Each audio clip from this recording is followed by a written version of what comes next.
Vyadirogan satatana shaktana sheshakaya prasurtana sheshan autsukya moha ratidan jaghana yo purva vaidyaya namostu tasmai.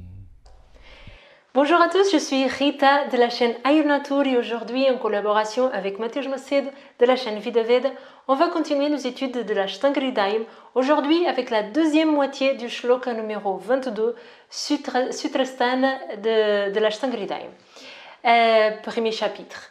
Alors dans la première moitié de ce shloka, on a vu ce qu'on appelle le Rogi Pariksha, c'est-à-dire qu'on a fait l'analyse de la personne.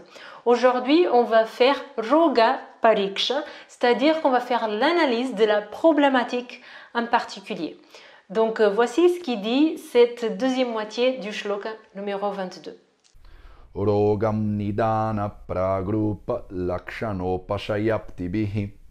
Nidana pragrupa lakshana upashaya apti. Rogam est la maladie. Donc on a vu dans le shloka précédent ou dans la première moitié de ce shloka qu'on fait l'analyse de la personne Rogi Parikshita par Darshana, Prashana et Sparshana. Et on va faire l'analyse de la maladie de Rogam à travers de 5 éléments. Ces 5 éléments sont donc ce que Matej Macedo vient de dire: Nidana, Pragrupa, Lakshana, Upashaya et Apti. Ok? Donc ce sont les 5 éléments qui vont être utilisés pour faire le pariksha de la maladie, okay? L'analyse ou le diagnostic de la maladie selon la médecine ayurvédique. Donc le premier de ces 5 éléments, c'est Nidana. Nidana, c'est ce qu'on traduit souvent par le diagnostic. Littéralement, Nidana, il veut dire la cause. Donc en fait, quand on est en train d'analyser une maladie, une problématique chez une personne, on va toujours essayer d'analyser quelle est la cause de cette problématique. Et remarquez que c'est très différent d'analyser Nidana, d'analyser la maladie. En Ayurveda, c'est très différencié ce qui est l'analyse ou le diagnostic de la maladie et ce qui est le diagnostic ou l'analyse de la personne. Okay? Donc, en fait, voir par exemple qu'est-ce que c'est un mal de tête n'a rien à voir en Ayurveda qu'analyser le mal de tête chez cette personne. Okay? Donc là, il y a cette distinction qui est très très claire en Ayurveda. Et donc, Nidana, c'est quelque chose qui est vraiment une des bases fondamentales en Ayurveda. Et là, dans les textes ayurvédiques, on va avoir des sthanas, c'est-à-dire des sections des textes qui sont entièrement dédiés à Nidana. Okay? Donc on a ce qu'on appelle souvent, on entend souvent parler de Nidana Sthana. Donc c'est toute une section, comme la section qu'on est en train de voir maintenant, c'est la section des principes de base de l'Ayurveda. Il y a une section entière qui est dédiée à Nidana, donc au diagnostic. Okay? Chaque maladie aura une cause. Ça, c'est une des bases fondamentales en Ayurveda, c'est les lois de cause et effet. Donc, toute maladie aura une cause. Et c'est une des premières choses qu'on doit regarder quand on observe une personne avec les problématiques qu'elle ramène, c'est de voir quelle est la cause de ce problème. Okay? Ça, c'est vraiment une des bases fondamentales. Trouver la cause. Faire l'analyse d'une personne, faire Rogi Pariksha, ce qu'on a vu la semaine dernière, c'est complexe parce que en fait, si on a 7 millions de personnes, il y aura 7 millions de façons dont la maladie elle a pu avoir lieu chez cette personne-là. Okay? Donc c'est une analyse qui est assez complexe.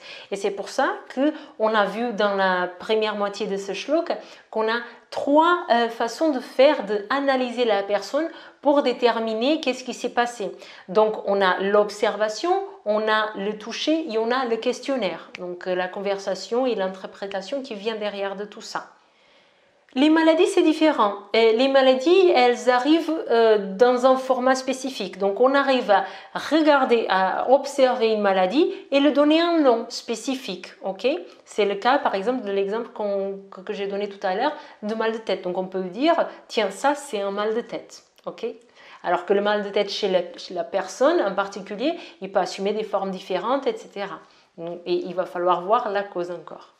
Parfois, on n'arrive pas à déterminer, à donner un nom à une maladie, mais on arrive assez clairement à voir d'où elle vient cette problématique, comment elle a été créée et comment elle se manifeste. Et donc, il y a un ensemble de choses qui nous permettent de dire cette problématique, c'est celle-là. Okay?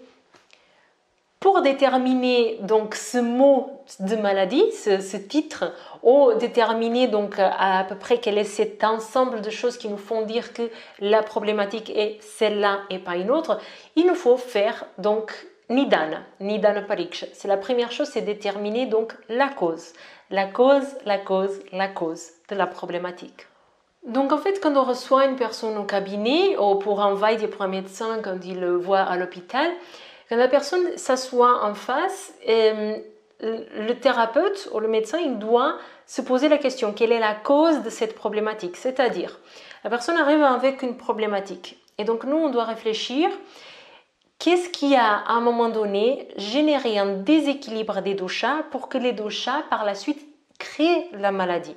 Okay? Est-ce qu'il y a eu un changement de saison? Est-ce qu'il y a eu un changement dans le quotidien de la personne? Il y a eu quelque chose à un moment donné qui a causé un déséquilibre et donc qui va être la cause de déséquilibre des doshas que eux par la suite ils vont créer la maladie. Donc pour vous donner un exemple, si la personne elle nous dit ah si hier soir j'ai mangé très épicé.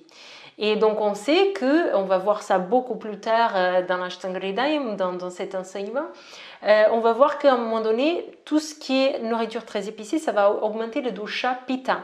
Donc dans ce cas, la personne elle arrive par exemple avec du reflux et elle nous dit hier soir j'ai mangé très épicé. Donc la nourriture, le dîner de cette personne qui est très épicé, ça peut être un nidana par rapport à la problématique qu'elle est en train de vivre en ce moment. Par exemple, le reflux. Okay? C'est comme ça qu'on va déterminer. Après nidana, on a pragrupa. Pragrupa, ce sont les signes ou les symptômes précédents aux vrais symptômes. C'est-à-dire que quand on a une maladie, on va avoir des symptômes qui sont très bien délimités, très bien décrits. Mais avant d'avoir ces symptômes exprimés par cette maladie concrètement, on a d'autres symptômes ou d'autres signes qui vont nous indiquer que quelque chose déjà ça va pas et commence à nous indiquer quelque chose. Voilà. Donc ces signes qui sont avant, on les appelle en Ayurveda pragrupa. Et les vrais symptômes de la maladie, on va appeler lakshana. Pour vous donner un petit exemple, imaginons que vous avez de la fièvre. Donc si vous avez de la fièvre, vous allez prendre votre température et vous allez voir que vous avez par exemple 39 ou 40 degrés de fièvre. Ça, c'est un symptôme déclaré de cette problématique. Okay? Donc on est vraiment dans le côté lakshana.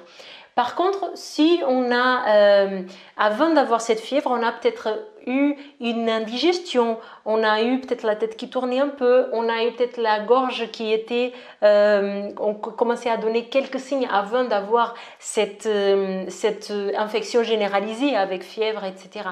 Et donc tout ça, ce sont des signes précurseurs de la maladie qui nous donnent aussi des indications. Ok ?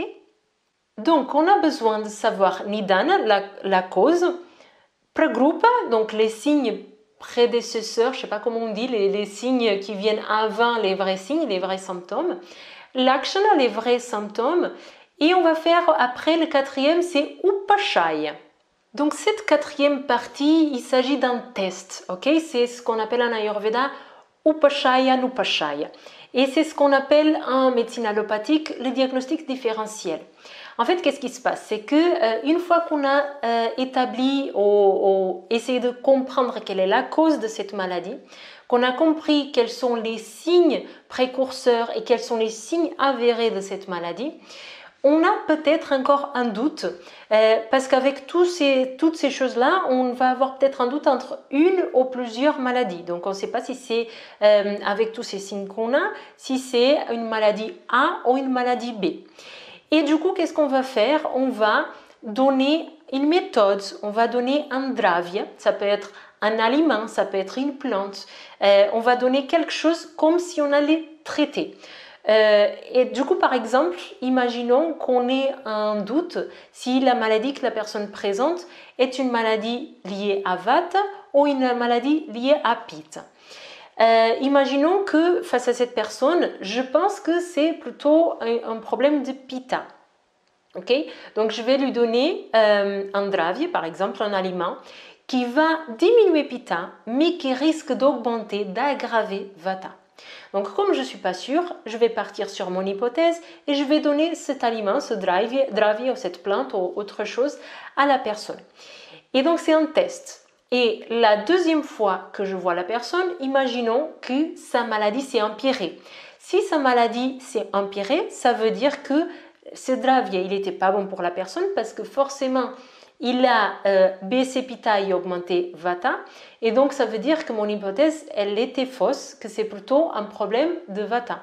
Donc là, il va falloir changer l'approche thérapeutique et donner quelque chose qui va donc baisser vata et, au lieu de pitta. Okay? Vous voyez un petit peu comment ça marche? Donc ça, c'est quelque chose qui se fait, même dans la médecine moderne, on parle de diagnostic différentiel. Bien sûr que c'est quelque chose que... pardon pour le bruit. Vu qu'on risque d'aggraver quelque part la situation de la personne, on ne peut pas prendre des gros risques. On va donner une petite substance qui va faire pas un gros changement, mais un changement qui est assez conséquent pour que la personne elle puisse nous dire il s'est passé ci ou ça. Donc quand on fait ce test, upashaya, nupashaya, on ne sait pas si la deuxième fois que la personne vient nous voir, si elle va mieux ou si elle va moins bien. Mais dans tous les cas, on aura avancé dans notre chemin thérapeutique. Okay? Donc si elle va bien, tant mieux, donc on a pris la bonne décision, on était sur la bonne hypothèse. Sinon, heureusement qu'on l'a vu rapidement pour du coup rechanger nos conseils en alimentation, en hygiène de vie, etc. pour que la personne elle aille dans la bonne voie. Okay? Dans tous les cas, c'est quelque chose qui se fait très couramment en Ayurveda, en médecine moderne aussi, et c'est important parce que ça nous permet d'avancer. Okay?